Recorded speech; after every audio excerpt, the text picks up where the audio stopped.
안녕하십니까.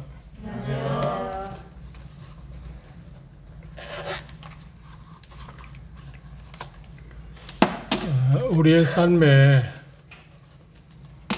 여러 가지 어려운 일들이 있는데, 그것들을 우리는 성경에서 뭐라고 하냐, 박해한다, 고난이다, 여러 가지 이야기. 고난의 종류가 우리가 생각해 보면 어떤 질병이나 인간관계 어떤 훼손이나 그런 것들이 우리가 일반적으로 고난이라고 생각하기 쉽습니다만, 그렇지는 않습니다. 그것도 물론 고난의 종류 가운데 하나이긴 하지만, 우리가 생각하는 대로 어떤 일이 잘 되어지지 않냐는 것, 성도로서 마땅히 해야 할 일들이 잘 이루어지지 않는 것, 그런 것들을 볼 때도 우리가 고난이라고 이야기할 수 있거든요. 그런 형편에 우리가 처할 때마다 우리의 현실을 생각할 때 그 현실에 집착하게 되면 우리는 위축당할 수밖에 없습니다. 현실에 집착하기보다는 그 믿음의 주요 우리를 온전케 하시는 주님을 바라보는, 그게 우리에게 더 중요하다고 생각합니다. 그리고 주님이 일하시기 때문에 언젠가 회복시킬 거라고 하는 그런 믿음을 갖고 힘들어도 우리가 조금 더 인내하는 게 필요할 거라, 그런 생각이 듭니다. 사람이기 때문에 우리의 형편, 우리가 일어나고 있는 일들을 보면 자들도 되기도 하고, 또 답답하기도 하고, 또 어떻게 될 것인가 하는 그런 여러 가지 생각을 할 수 있습니다만, 궁극적으로는 그분이 우리를 도우셔야 하기 때문에 그걸 바라보면서 우리에게 그분이 은혜 베푸시기를 기대하는 그런 게 우리에게 더 중요하다, 그런 생각을 합니다. 여기 본문에서도 데살로니가 지역의 성도들에게서 우리가 배울 수 있는 게 그런 점도 있습니다. 오늘 데살로니가후서 1장 1절에서 5절에 있는 말씀까지 보고, 이 말씀을 통해서, 본문을 통해서 하나님께 우리에게 말씀하시는 뭔가를 우리가 배우도록 하겠습니다. 데살로니가후서 1장 1절부터 5절까지 제가 먼저 1절 읽겠습니다. 한 절씩 교독하겠습니다. 바울과 실로아노와 디모데는 하나님 우리 아버지와 주 예수 그리스도 안에 있는 데살로니가의 교회에 편지하노니, 하나님 아버지와 주 예수 그리스도로부터 은혜와 평강이 너희에게 있을지어다. 형제들아 우리가 너희를 위하여 항상 하나님께 감사할지니 이것이 당연함은 너희 믿음이 더욱 자라고 너희가 다 각기 서로 사랑함이 풍성하며, 그러므로 너희가 견디고 있는 모든 박해와 환난 중에서 너희 인내와 믿음으로 말미암아 하나님의 여러 교회에서 우리가 친히 자랑하노라. 5절 함께. 이는 하나님의 공의로운 심판의 표요 너희로 하여금 하나님 나라의 합당한 자로 여기심을 얻게 하려 함이니 그 나라를 위하여 너희가 또한 고난을 받느니라. 우리가 데살로니가전서에서 본 것처럼 데살로니가 교회는 참 어렵게 시작했지만 주님의 은혜로 인해서, 그걸 주님의 은혜라고 이야기할 수 없겠어요. 특별히 도우셔서 성령의 도우심으로 말미암아 그 주변의 어떤 지역교회와도 두드러진 그런 모습을 보였습니다. 좋은 간증을 나타내 보였습니다. 그래서 데살로니가전서에서 바울 사도는 아름다운 과거에 대해서 그들이 믿음을 갖고 어려움 가운데서 잘 견뎌내고 있는 것들을 말하고 있을 뿐만 아니라, 그리고 영광스러운 미래를 바라보면서 현재를 거룩하게 살아가라고 권면을 했습니다. 그런데 얼마 후에 그 서신이 쓰여지고 나서, 전서가 쓰여지고 나서 학자들마다 약간의 견해차가 있지만 1년이 채 되지 못한 그때 데살로니가 지역교회는 엄청난 문제가 있었습니다. 그게 원인이 뭐냐면 주의 날에 대한 잘못된 인식 때문에 문제가 왔습니다. 그걸 한마디로 말하면 잘못된 거짓 교리라고 하겠죠. 거짓 교리. 그러니까 쉬운 얘기로 종말론에 대한 잘못된 교리가 그들에게 전해짐으로 말미암아서 심각한 문제가 왔습니다. 데살로니가전서 5장에서 우리가 본 것처럼 2절에서 6절에 있는 것처럼 설명한 것처럼 바울 사도는 데살로니가 성도들에게 주의 오심에 대해서, 주의 날에 대해서, 다시 말하면 주의 날이란 말은 우리가 주의 날 첫 주 예배 드리는 그 주의 날이 아니라 하나님이 심판할 그 심판의 날에 대해서 이야기하는데 그에 대해서 설명한 일이 있지 않나요? 그런데 그 설명에 대해서 바울 사도의 가르침에 대해서 거짓 교사들이 꾸미는 이야기 아니면 바울 사도가 썼다고 하는 잘못된 그런 편지를 갖고 그 편지라든지 여러 가지 잘못된 것을 갖고 대사하는 지역 교회 성도들을 흐트러 놓았습니다. 우리가 대단히 중요하게 생각해서 하나님의 말씀을 공부하는 데 중요한 게 뭐냐면 건전한 교리를 확실하게 잡고 있는 게 대단히 필요합니다. 그러지 못할 때 대단히 혼란스럽고 혼란스럽다고 하는 말은 교회의 진행 그러니까 진보를 가져온 일에 대단히 방해가 되고요. 그리고 심지어 와해되기도 합니다. 사단은 집요하게 어떻게 역사를 하냐면 잘못된 그런 교리를 갖고 그것이 참인 것처럼 또 부정적인 쪽에서 그렇게 말하고 있지만 긍정적인 쪽에서 보면 건전한 교리가 잘못되었다고 그렇게 이야기해서 성도들을 괴롭히고 와해시키고 틈을 벌려서 그들이 주님을 위해서 합당하게 삶을 살아가지 못하게 하는 그런 문제가 일어나고 있었습니다. 여기 보면 환란으로 인한 참 그들이 데살로니가 지역 성도들이 오해한 게 뭐냐면 그것 때문에 초반부에 지금 우리가 읽은 말씀에 보면 그들에 대해서 그럼에도 불구하고 그 형제 자매들에 대해서 격려하고 있는 메시지를 전했습니다.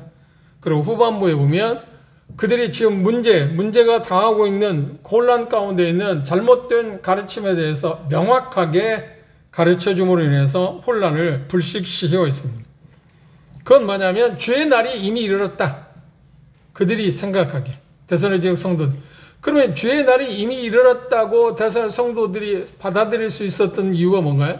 그건 잘못된 사람들이 그렇게 이야기했습니다. 데살로니가후서 2장을 한번 보시면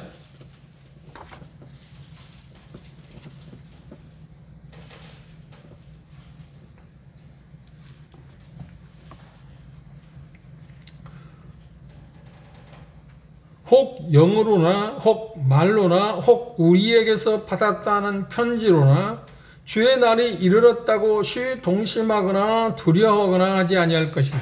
그럼 여기 보면 데살로니가 그 성도들에게 여기 본 것처럼 몇 가지 거짓 교사들은 잘못된 교리를 파급시킴으로 말미암아서 그들을 혼란시켰습니다.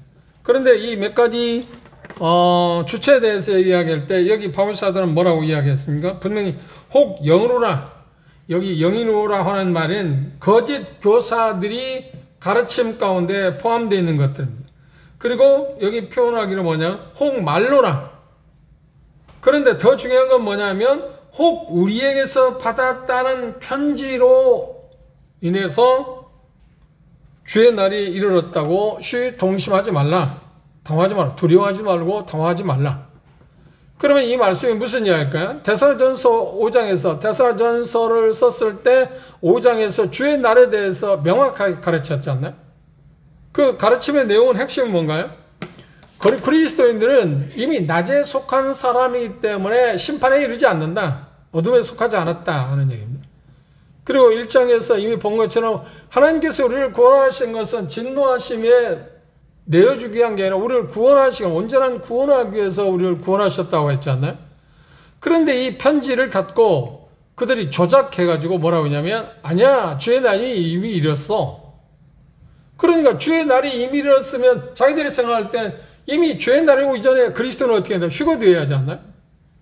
그런데 자기들은 휴거되지 않은 상태에 있으니까 지금 그들은 당황할 수밖에 없지 않나요?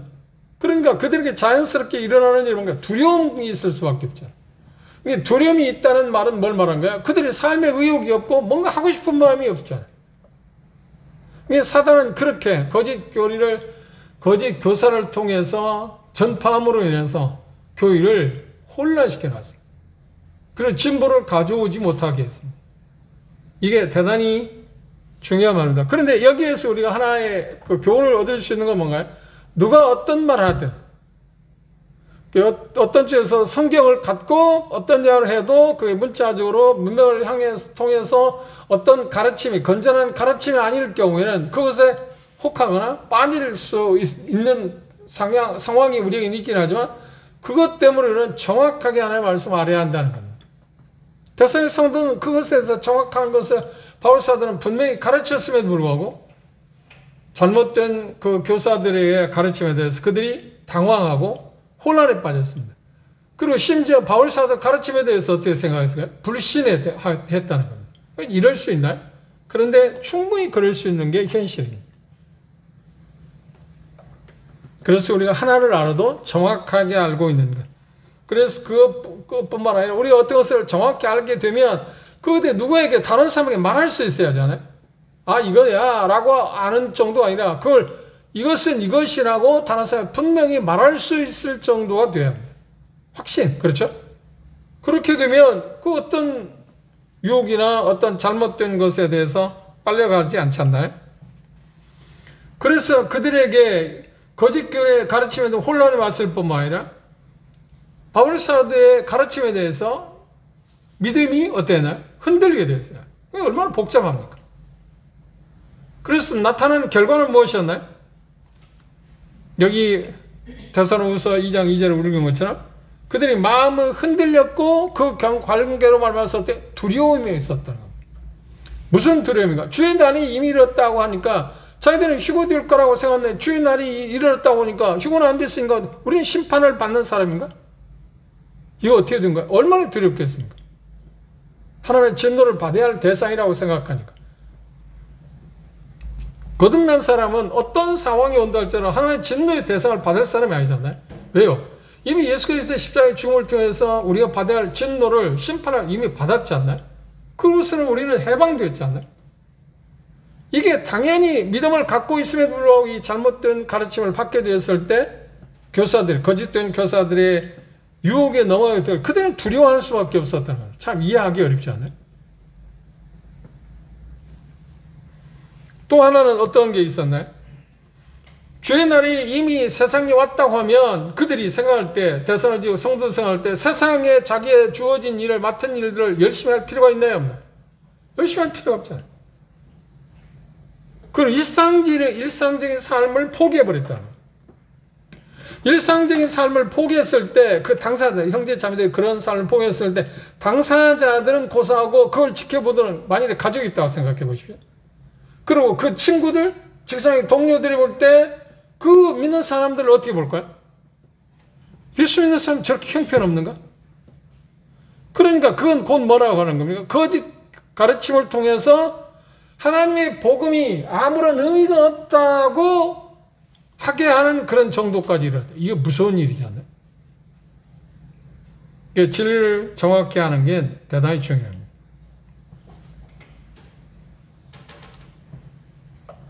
그래서 누구나 인정할 수밖에 없는 다시 데살로니가 성도들에게 확고한 그 진리를 말할 수밖에 없었다고 하는 것입니다.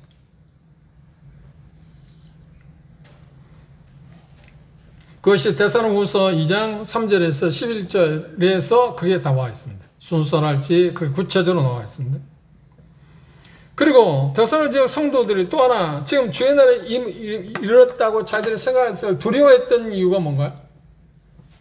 그리고 하나님의 무서운 저주 심판에 대해서 그들은 생각하게 될 때 두려워했습니다.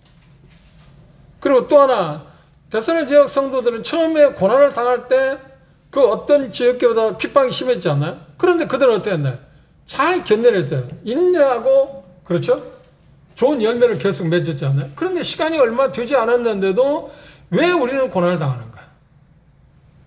왜 그랬을까요? 그게 계속 지속됐기 때문이었습니다. 어느 정도 자기들이 생각할 때 이 어려움을 당할 때 환난, 핍박, 고난을 당할 때 얼마 시간이 뭐 흐르게 끝나겠지 그런데 계속 그게 지속되니까 그들 마음껏 의구심을 가졌어요.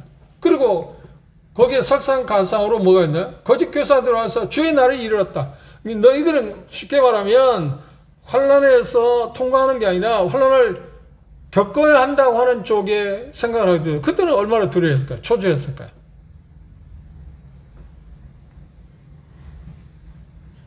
그리고 데살로니가 지역 성도들은 세 가지 문제를 안고 있었습니다. 첫째가 뭔가 유대인들을 통해서 고난을 당했잖아요. 데살로니가 지역 성도들이 고난을 당하는 것은 어떤 질병이랄지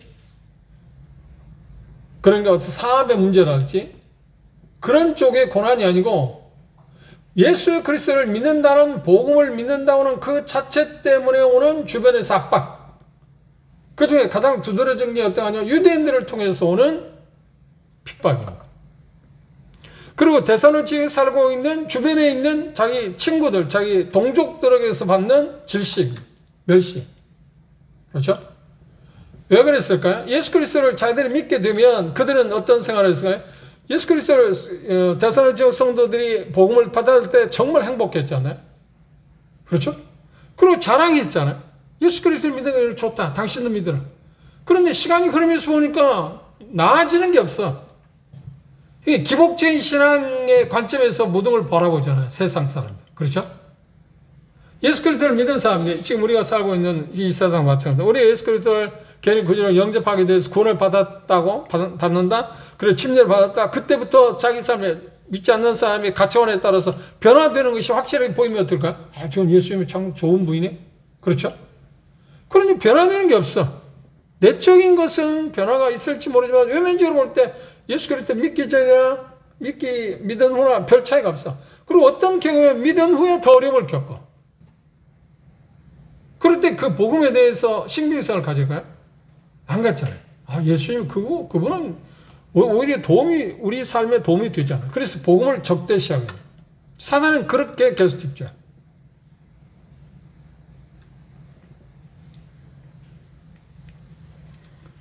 그뿐입니까?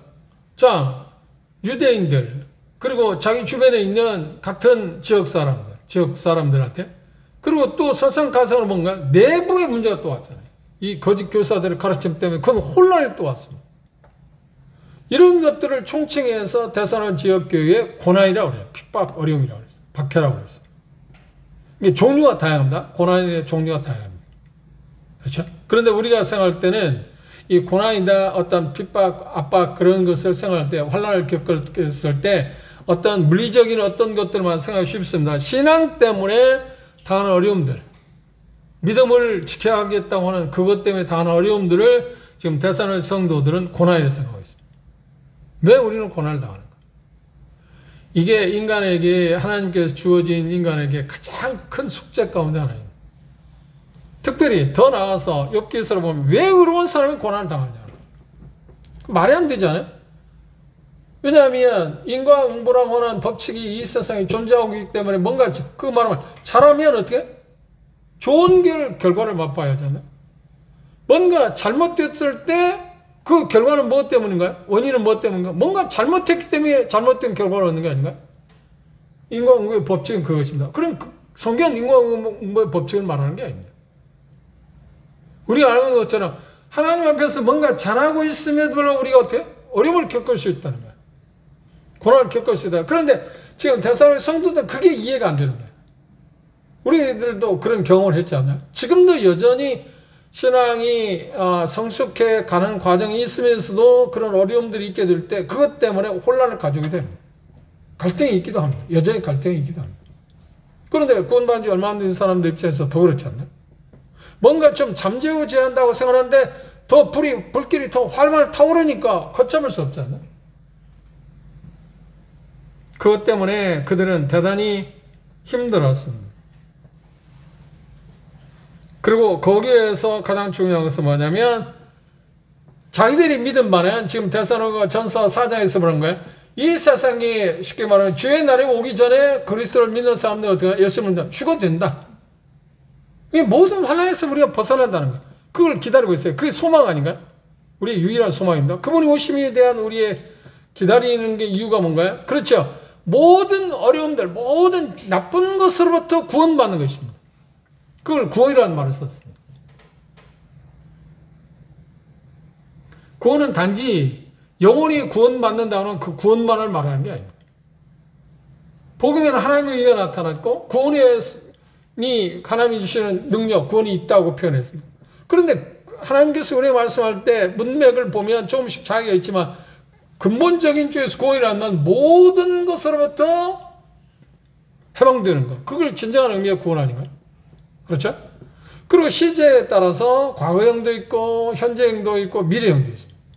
그런데 우리는 궁극적으로 뭐가 보장되냐? 예수 믿는 사람 뭐가 보장되냐? 그래 최종적인 구원받게 되어 있습니다.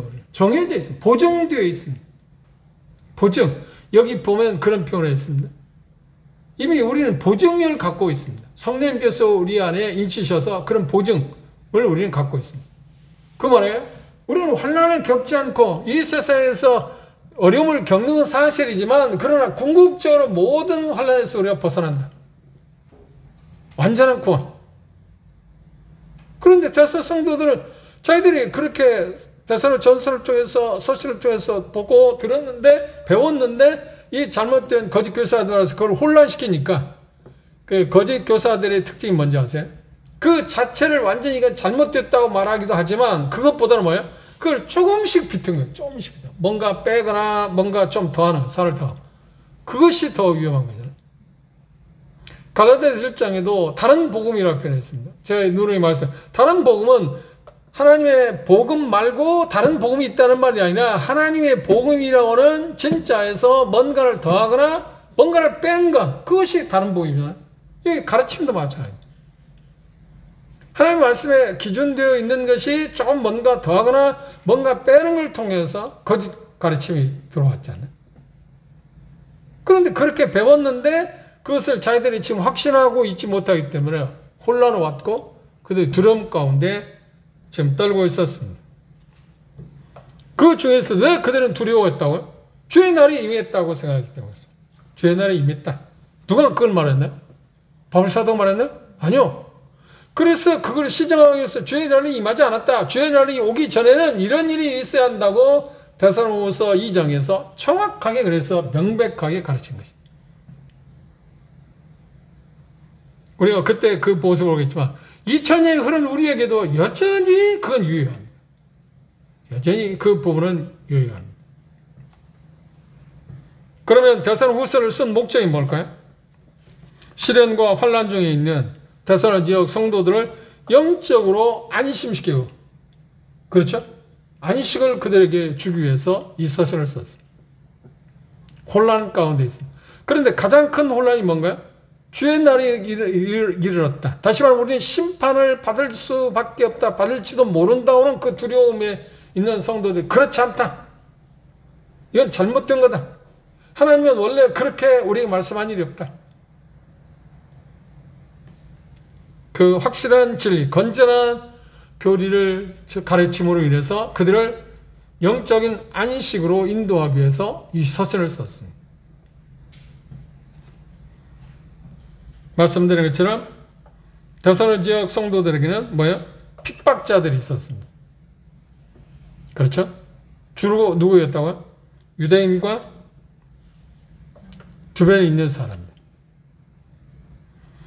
그리고 데살로니가 지역 교회에 뜻밖의 뭐가 생겼나요? 거짓 교사들이 들어왔어요.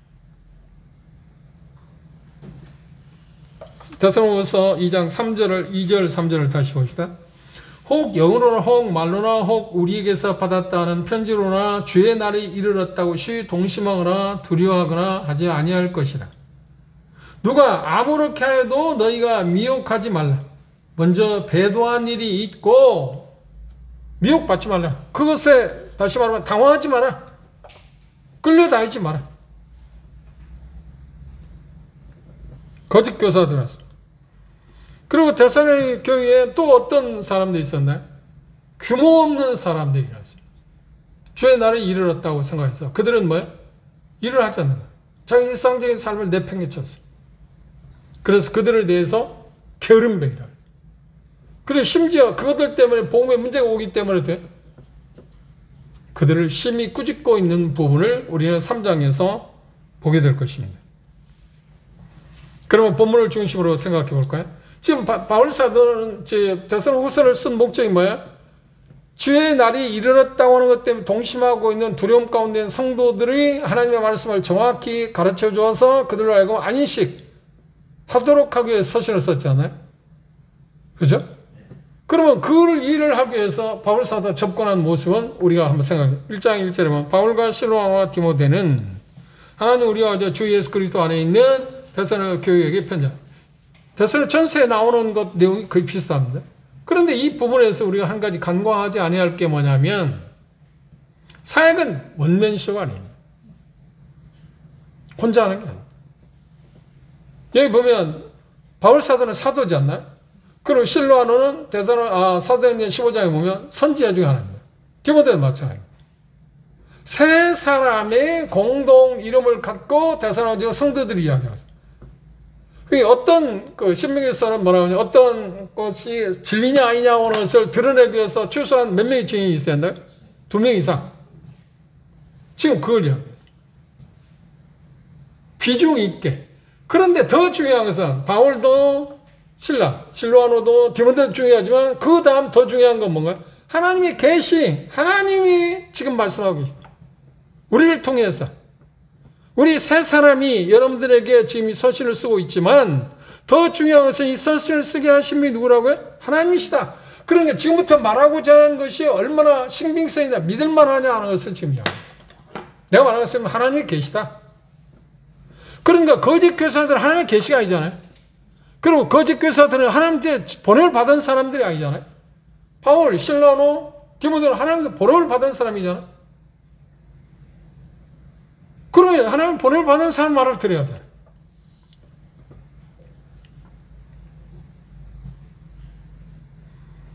세 사람을 여기 등장시켜서 바울이 실로아노와 디모데와 함께 등장시킨 것은 뭔가요? 그들이 당하고 있는 문제에 대해서 설득력 있게 지금 설명하고 있어요. 더 훨씬 거짓 교리를 반박할 수 있는 정확한 토대를 지금 마련하기 위해서 지금 이야기를 하고 있어요. 그런데 그 중에서 더 중요한 게 뭐라고요? 하나님. 그리고 이 표현 가운데 그랬잖아요. 우리 주 하나님, 우리 아버지와 주 예수 그리스도 안에 있는 대상. 하나님이 우리 보내셨다고 하는 이야기를 하고 있습니다. 두 번째, 데살로니가 지역 성도들이 지금 혼란 가운데 빠져 있는데 그들에게 안위를 주기 위해서 뭐라고 하냐? 세 가지의 혼란 중에 있는 그들을 후히 인정하고 있습니다. 격려하고 있습니다. 세워주고 있습니다. 참 이 부분에서 제가 배우는 게 우리가 배워야 할 게 한 가지 있습니다. 어떤 문제가 발생하면 우리는 어떤 생각을 하는가요? 그게 문제다. 왜 그렇게 하느냐? 하는 이야기를 하지 않나요? 그런데 바울 사람들 문제를 다루기 전에 뭘 한가요? 그들에게 지금 뭔가 그래도 잘하고 있는 부분에 대해서 일깨워주고 있어요. 이게 참 중요한 방법이에요. 좋은 방법이에요. 물론 후반부에 그들이 잘못한 걸 바로잡고 있어요. 그런데 처음부터 접근하지 않잖아요. 물론 갈라디아서 보면 처음부터 잘못을 바로잡고 있어요. 그건 극단적인 얘기이기 때문에. 그건 뭐 때문인가요? 복음의 근본적인 진리를 흔들었기 때문에, 훼손했기 때문에 다른 어떤 이야기를 할 필요가 없잖아요. 그래서 다른 복음을 전하는 자는 저주를 받는다고 직설적인 이야기입니다. 그러나 그런 문제가 아닌 부분에 대해서는 어떨까요? 그들이 지금 데살로니가 성도들 그런 와중에도 혼란 가운데 있기 때문에 그들이 지금 잘하고 있는 부분에 대해서 격려하고 있어요. 세 가지를 이야기해요. 첫째 뭐란가요? 3절에 보면 우리가 너희를 위하여 하나님께 감사한다. 두 번째는 뭔가요? 4절에 보면 우리가 친히 너희를 자랑한다. 바꿔 말하면 너희는 우리의 자랑거리다. 그리고 11절에 보면 우리도 항상 너희를 위하여 기도하고 있다.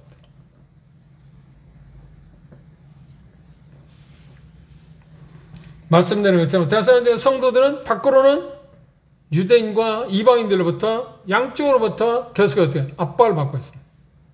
안으로는 거짓 교사로부터 고난을 당하고 있어요. 잘못된 가르침으로 해서 그들이 지금 여러 가지 두려움 가운데 빠져 있습니다. 그런데 하나님께 그들에 대해서 하나님께 바울사들은 하나님께 그들에 대해서 그럼에도 불구하고 그들에 대해서 감사한 이유는 뭔가요? 하나님은 그들의 믿음이 자랐고 처음 복음을 들을 때보다 훨씬 자랐을 뿐만 아니라 서로를 향한 사랑에 풍성했기 때문에. 이게 표현하는데 뭐라고 했나요? 자, 3절 보십시오. 형제들아 우리가 너희를 위하여 항상 하나님께 감사할지니 이것이 당연하면 감사하는 이유가 뭐냐 하면 너희 믿음이 더욱 자라고 너희가 다 각각 서로 사랑함이 풍성함이며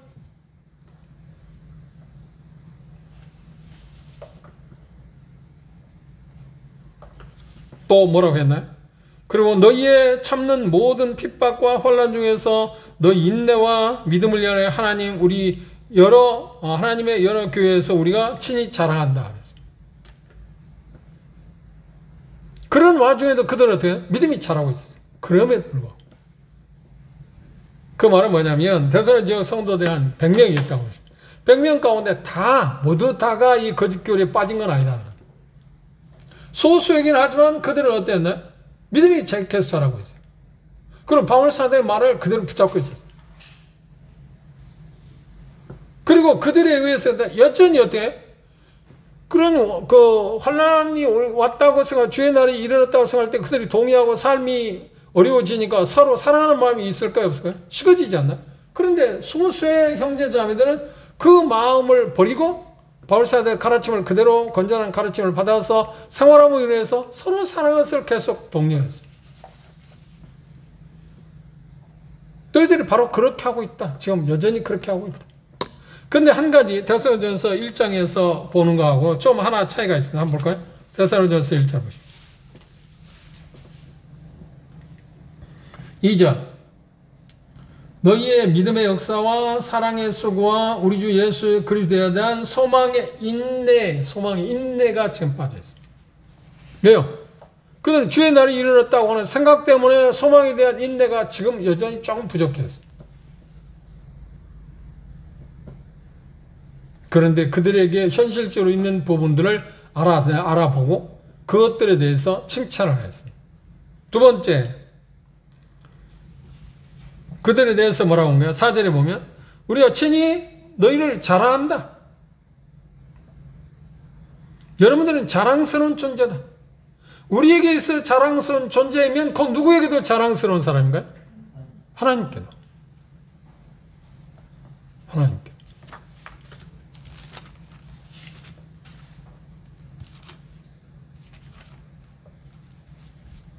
그래서 데살로니가전서 2장을 가보십시다. 데살로니가전서 2장 9절에 보면 우리의 소망이나 기쁨이나 자랑의 멸원이 무엇이냐? 그의 강림하실 때 우리 주 예수 앞에 너희가 아니냐? 우리의 자랑은 여러분이다. 그렇죠? 아무리 성도의 삶이 피폐할지라도 자세히 훑어보면 거기에 칭찬할 만한 게 있다는 겁니다. 그 이야기를 들을 때 어떤 생각을 할까요? 아, 그렇지. 내게 이런 게 있구나. 더 힘내야겠구나. 위축시키지 않았다는 거예요. 이게 격려라는 거 아닌가? 이게 참 우리에게서 정말 필요한 부분입니다. 힘들수록, 뭐가 잘 안 될수록 어떻게인가요? 자꾸 침체의 늪에 빠질 게 아니라 우리에게서 있는 것들을 끌어내고 그리고 다 그쪽으로 빠지지 않은 거니까 소수라도 어떻게인가요? 그것들을 우리는 계속 활발하게 진척시켜 가야 합니다. 이게 지금 우리의 현실 아닌가요? 이게 참 필요한 것이죠. 한두 사람에게 시작되는 거지 우리가 모두 다가 어떤 일이 하는 것은 아닙니다.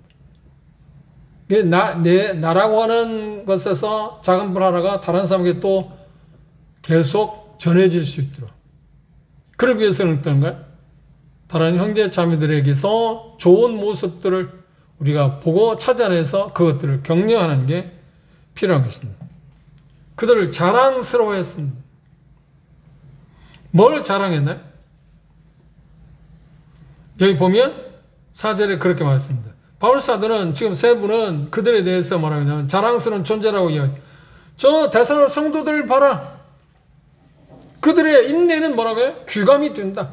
그런 와중에서도 여전히 지금 기다리고 견뎌내고 있지 않나요? 이 이야기를 들을 때 어떤 생각을 할까요? 이 메시지를 받게 될 때 데살로니가 성도들이 어떤 생각을 할까요? 아, 우리는 정말 이제 아무것도 아니구나, 이거 뭐 아무것도 아니야 하고 생각했는데 아니야, 그래도 우리는 희망이 있네. 왜냐하면 하나님을 보냄을 받은 사도가 자랑거리라고 하니까. 너희들은 형편없는 사람이야. 왜 그렇게 됐어? 왜 몰랐겠어가 아니라 그럼에도 불구하고 여러분들은 나는 우리에게 자랑거리입니다. 이게 얼마나 큰 힘이 되는 것입니까? 그걸 우리는 격려라고 하잖아요. 용기를 심어주는 거잖아요. 이 메시지를 들을 때 데살로니가 성도 어떤 생각을 정신 차려야겠구나. 그래, 내게 있는 힘이 미약하지만 내 갖고 있는 불빛이 희미하지만 그래도 이것이라도 비춰야겠구나. 밝히고 있어야겠구나. 그러면 희미한 빛이라도 밝히고 있으면 어떤가요? 다른 사람의 그 빛을 영향을 받아서 그들이 어두움 가운데서 빛으로 올 수 있지 않나요? 그럼 하나, 두 개가 합해지면 어떻게 더 밝은 빛을 발산할 수 있지 않나요?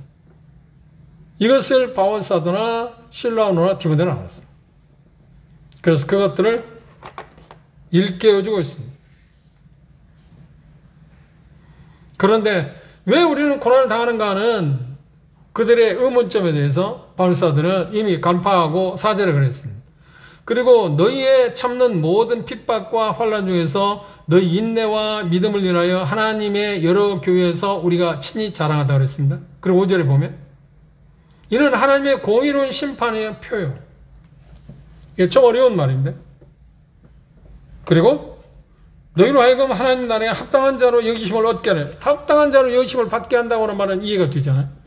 왜 그들이 고난을 당하는가, 핍박을 당하는가 하는 것은 그들을 성숙시키기 위한 것. 그게 우리가 알고 있잖아요. 그리고 그것들을 통해서 너희들이 오히려 복음을 말할 수 있는 기회를 제공하게 합니다. 신뢰가 뭔가요? 바울 사도가 그런 삶을 살았지 않아요? 자기가 상상할 수 없는 핍박, 사도행전을 우리가 공부했으니까 상상할 수 없는 핍박을 받았을 때 하나님 앞에 왜 내가 이런 어려움을 당해야 합니까? 질문을 할 수도 있었잖아요. 그런데 하나님 뭐라고 하냐? 나는 그걸 통해서 네가 그냥 자유인이면 다른 사람 만날 수 없는 사람들을 만나서 그들이 복음을 전하기 위해서라고 하잖아요. 왕들들 만나고 총독들 앞에서 복음을 전하죠. 간증, 최고의 복음을 전하는 방법이 간증이잖아요. 복음의 진보를 가져야 합니다. 그러니 데살로니가 성도들이 이런 어려움을 겪는 것은 하나님께서 그들을 오히려 지지한다는 표현입니까? 뭔가 잘못하고 있다는 표현입니까? 지지한다는 표현이다. 우리는 그걸 알고 있어요. 근데 우리는 항상 부정적으로 생각하잖아요. 우리가 어려운 상황이 닥치면, 공동체에 어려운 상황이 닥치면, 개인적으로는 좀 분별을 해야겠지만, 개인적으로도 공동체로도 물론 분별을 해야 합니다. 그런데 여기 표현 가운데 그들이 지금 어려운데 뭔가 잘못해서 온 게 아니고 오히려 하나님께서 여러분들을 지지한다는 하나의 표다. 그리고 더 나아가서 뭐라는 거야? 여러분들은 하나님으로부터 보호를 받을 사람이고 여러분들 반대하는 사람은 어떻게 한다는 거야?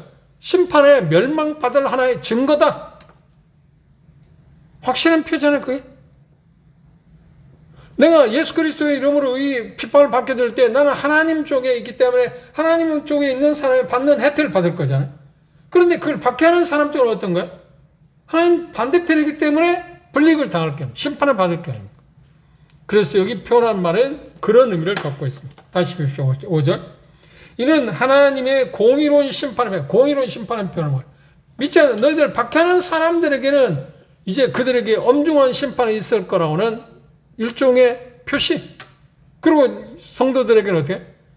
여기 표현하고 있는 것처럼 하나님 나라에 합당한 자로 여의심을 얻게 합니다. 그리고 뭐라고 했나요? 그 나라를 위해서 어떻게? 너희가 또한 고난을 받는다. 복음의 진보를 위해서. 바꿔 말하면 너희가 예수님에게 속했기 때문에 고난을 받는다. 예수님에게서 벗어났기 때문에 어려움을 겪는 게 아니라 이 이야기를 들을 때 그들이 지금 혼란스러운데 우리가 데살로니가 지역 성도라고 생각합시다. 그런데 그 혼란스러운데 이 메시지를 듣게 될 때 그들은 어떤 생각을 가질까요? 첫째, 힘을 얻었어요. 용기를 가졌습니다. 용기를 가졌습니다. 하나님께 감사한다고? 나 때문에, 우리 때문에 하나님 감사할 수 있다. 내가 하나님께 감사할 수 있는 사람이라고? 이거 얼마나 놀라운 이유 아닙니까? 그것도 누가 하고 있습니까? 바울 사도, 실라로, 디모데가. 아니, 하나님조차도 예수 그리스도 그를 권하신 그분이 지금 그 사도를 통해서 지금 태어나고 있잖아요. 여러분들이 대성의 성도를 향해서 나는 여러분들 때문에 감사한다. 뭔가 잘하고 있기 때문에 하는 거 아닌가? 그리고 더 나아가서 뭐라고 해요? 두 번째로 뭐예요? 여러분들은 우리에게 있어서 자랑이다. 그리고 바울 사도가 이야기하는 자, 데살로니가 성도들 보십시오. 그들은 인내의 귀감이 되는 사람 아닙니까? 얼마나 영광스러운 이야기입니까? 고난을 받고 어려움을 겪고 있는데 그 메시지를 듣게 됐습니다. 그들은 어떻게 해요? 아, 우리는 지금 정상에서 가고 있구나. 그리고 이 고난을 받는 것은 여기 말하는 것처럼 예수님께 속해 하나님께 속했기 때문에 이 복음서에서 여러 차례 예수님 말씀하셨나요? 내가 나와 함께하면 어떻게? 어쩔 수 없이 제자는 스승보다 높아질 수 있어요, 없어요? 높아질 수 없어요. 스승이 받은 대우를 똑같이 받을 수밖에 없는 게 제자 아닌가요? 주인이 받는 대우를 종이 똑같이 받는 것이지, 주인은 A를 받았는데 종은 B를 받을 수 있는 거 아니잖아요. 하나님께 속했기 때문에, 예수님 말씀, 내가 세상에 속하지 않았기 때문에 어려움을 겪는다. 너희들도 세상에 속하지 않았기 때문에 어려움을 겪는다. 유대인들아, 주변 사람들의 대상을 지금 어려움을 겪는 이유는 뭐야? 우리가 하나님께 속했기 때문이야. 바꿔 말하면 이 메시지는 뭐냐면, 우리의 신분이 누구인가를 알게 해서 그 신분에 맞게 살아오자 하는 의욕을 고치시는 거예요. 대단히 중요한 것입니다. 나는 누구인가 도대체? 그렇죠? 우리가 자주 질문해야 할 게 어려움이 있을 때면 나는 누구지? 나는 누구입니까? 하나님의 자녀 아닌가? 그리스도인 아닌가? 그리고 성경에서 말하는 우리 성도 아닌가? 거룩한 사람들 아닌가? 왜? 예수 그리스도의 피로 말하면 우리 죄사함 받았기 때문에. 그 식을 갖게 되면 우리의 마음 가운데 나도 모르게 어떻게 용기가 생겨요. 살아가 이렇게 뭔가 해야겠구나. 내가 위축당하고 있을 뿐만 아니구나. 수렁에 빠져 있을 필요가 없구나. 바울사는 여러분 신분이 뭐냐고 이야기합니다. 여러분 신분이 뭐라고? 여러분들은 하나님께 감사의 대상이다. 그리고 여러분들 자랑거리다. 우리가 우리 자신들을 볼 때, 우리가 살아온 삶을 보면, 우리의 모습을 보면, 초라한 모습을 보면, 여기 바울사도가 데살로니가 성도들 이야기한 것처럼 하나님께 감사의 대상일까요? 누가 우리를 보고 정말 저 형제 자매들 감사할 수밖에 없어. 우리 생패를 봤잖아요. 데살로니가 성도들은 그 감사의 대상이 될 수 있는 사람이 아니잖아요. 자랑거리가 될 수 있는 사람이 아니잖아요. 그런데 그들의 신분상 그들은 감사의 대상이고 자랑거리였습니다. 그래서 11절에도 그러겠습니다. 차후에 보겠습니다. 항상 너희를 위해서 우리는 기도한다.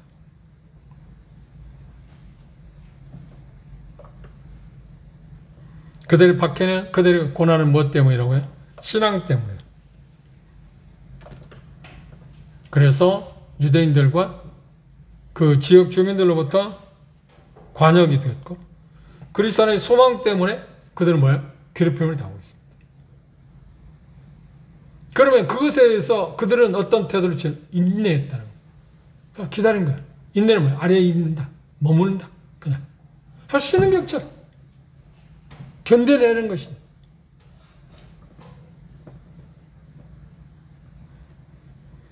그래서 그들은 여기 표현하고 있는 것처럼 환난 중에도 인내와 믿음을 보였다는 것입니다.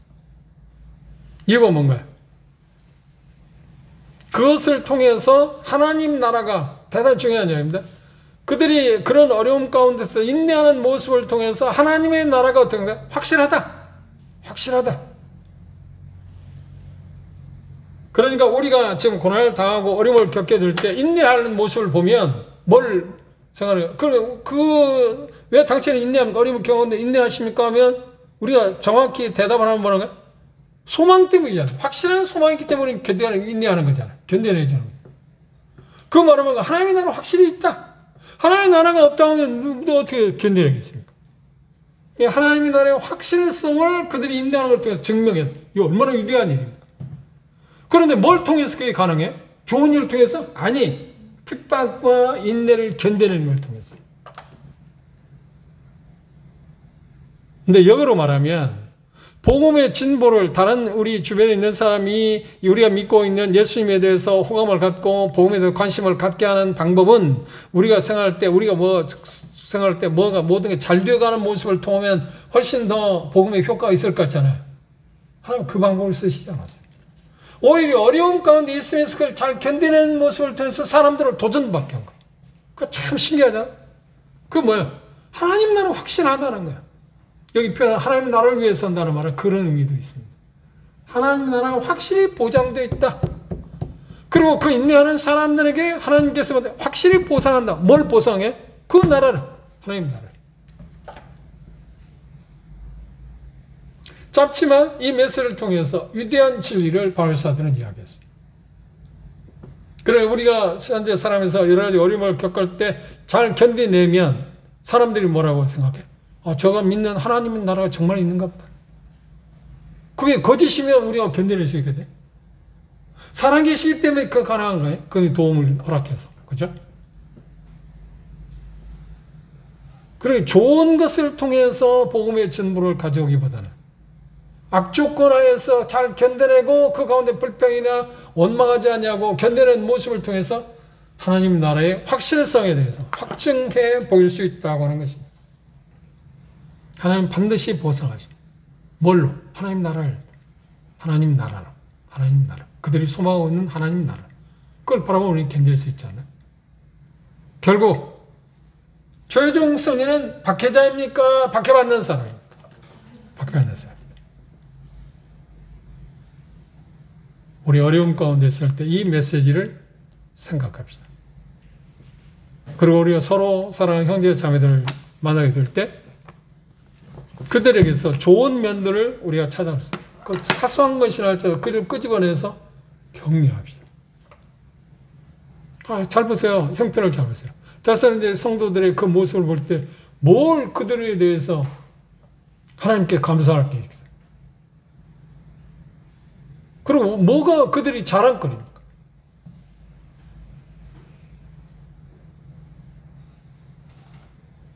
우리 자신들은 그런 어려움을 겪을 때 우리 스스로가 계속 생각할 게 나는 누구인가? 나는 누구인가?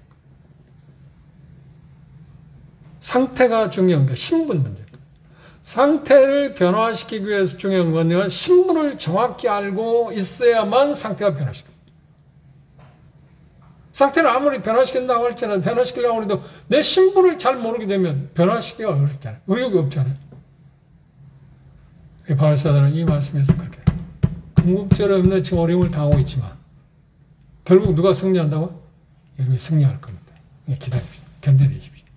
그리고 차후에 교류적 문제에 드는 것들을 하나씩 수습해 갑니다. 기도합시다.